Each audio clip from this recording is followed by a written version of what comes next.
Good morning. This is Father Stephen Kelly from St. John's Church in Detroit, and we're continuing our series of daily morning meditations where we generally look at one or another of the lessons that are assigned for morning or evening prayer, what is known as the daily office lectionary. Today is Thursday in Easter week. We're still within that octave of Easter, Sunday to Sunday, where we're looking at both the weekday masses as well as the evening offices at the lessons of the accounts of the resurrection. Yesterday, we saw Jesus appearing to the disciples in the upper room, and he breathed upon them.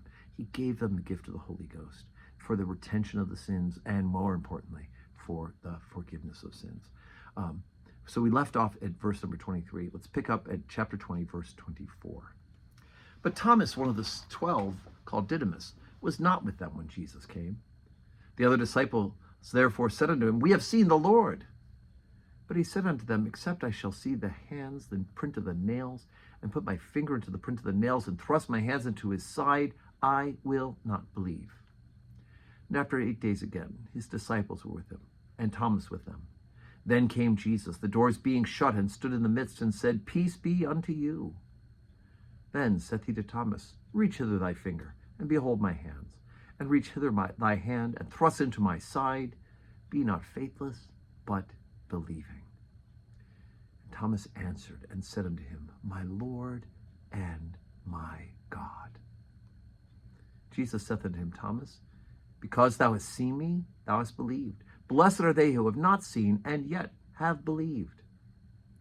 And many other signs truly did Jesus in the presence of his disciples, which are not written in this book, but these are written that ye might believe that Jesus is the Christ, the Son of God, and that believing you may have life through his name.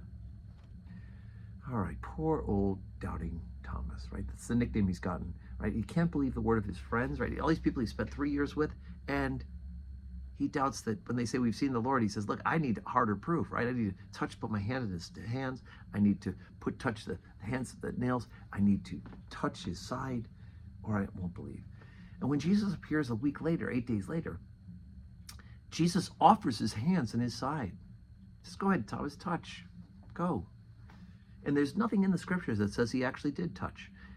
As soon as Jesus says it, Thomas answers, My Lord and my God, right? Thomas has set up this parameter, right? He's telling God, I won't believe unless God does this for me, and I'm able to do this to God.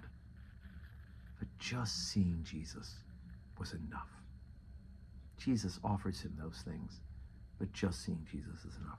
And he worships, right? Worship is due to God alone. And guess what? Jesus is God. He's the second person of the Trinity, risen from the dead. And so here's yet another example. When someone says that Jesus never claimed divinity for himself, obviously they're not reading the scriptures.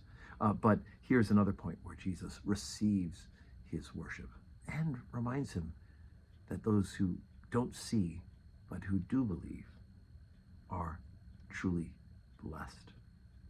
And so that will be all of us from generation to generation. We may not physically see Jesus in that resurrection body as Thomas got to see, but we believe and we are blessed. So today's Thursday. Okay, we're going to be in the office today. We'll have 10:30 Holy Communion, and we'll have intermittent office hours while I'm making some pastoral calls. But 10:30 Mass, if you can make it, or join us on the live stream. And may you have a Thursday that is full of blessings.